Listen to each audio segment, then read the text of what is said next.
Christian media has long been viewed as a source of hope, inspiration, and guidance for believers worldwide.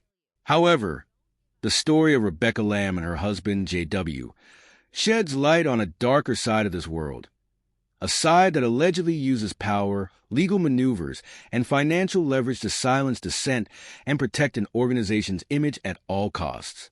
This story is not just about a family dispute or internal conflicts within a ministry. It's about a system that prioritizes secrecy over accountability, control over compassion, and silence over truth. It raises profound ethical and spiritual questions, challenging the very principles Daystar television network claims to uphold.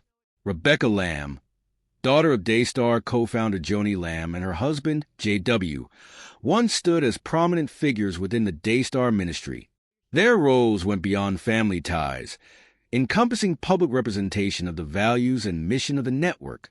Yet, their voices were reportedly silenced through the use of non-disclosure agreements, NDAs. Initially intended to protect trade secrets and intellectual property, the NDAs allegedly imposed on Rebecca and JW appear to have extended far beyond their legitimate scope. These agreements reportedly restrict the couple from discussing internal family disputes, allegations or controversies surrounding Daystar's operations, and any insights into the leadership's decision-making processes.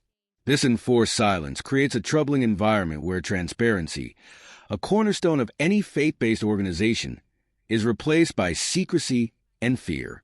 Adding to the complexity of this heartbreaking story is the reported $780,000 loan provided to Rebecca and JW by Daystar TV. While this financial assistance may have been presented as an act of generosity, critics argue that it became a tool for control.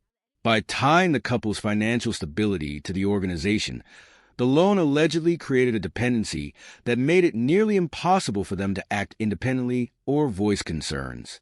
This arrangement raises important ethical questions.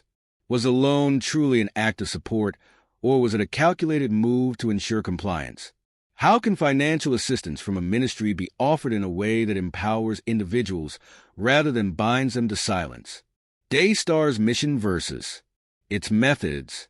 Founded in 1997 by Marcus and Joni Lamb, Daystar Television Network has grown into one of the world's largest Christian TV networks, broadcasting faith-based content to millions. Joni Lamb, a co-founder and host of the widely popular Joni Table Talk, has been a trusted figure in Christian media for decades.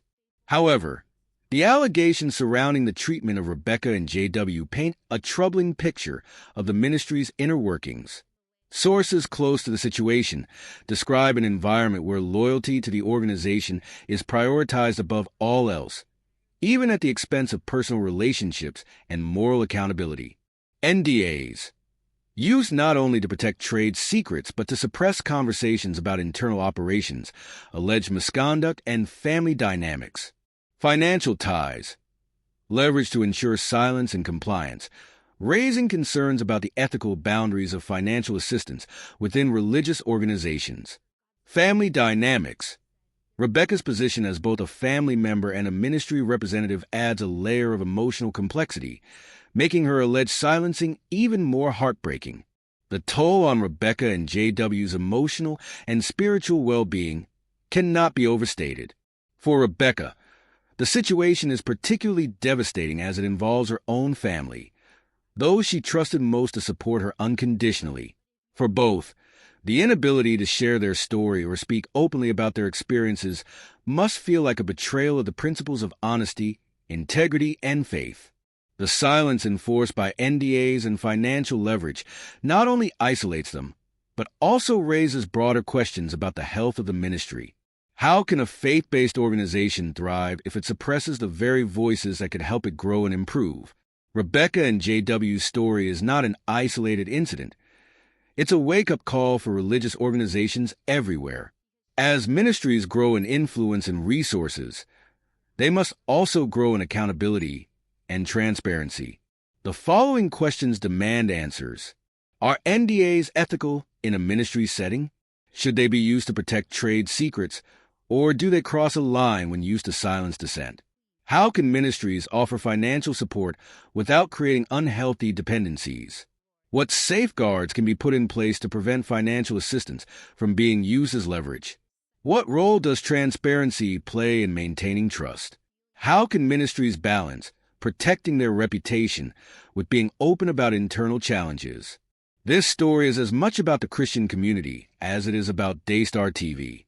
Ministries like Daystar thrive because of the trust and support of their viewers and donors. When stories like Rebecca and JW's emerge, it's essential for the community to reflect on the standards we hold our faith leaders to. What do you think about the use of NDAs in religious organizations? How should ministries handle financial relationships with their members? Do you believe that transparency and accountability are adequately prioritized in Christian media today? We invite you to share your thoughts and perspectives. These discussions are vital to fostering a healthier, more transparent, and more compassionate faith community. We want to hear from you. If you found this video helpful, kindly share your thoughts in the comment section below. Your perspective matters and can spark meaningful discussions on this important issue. Don't forget to like, share, and subscribe to Jeff News for more updates on this and other stories that matter. Together, we can build a community that values truth, transparency, and accountability.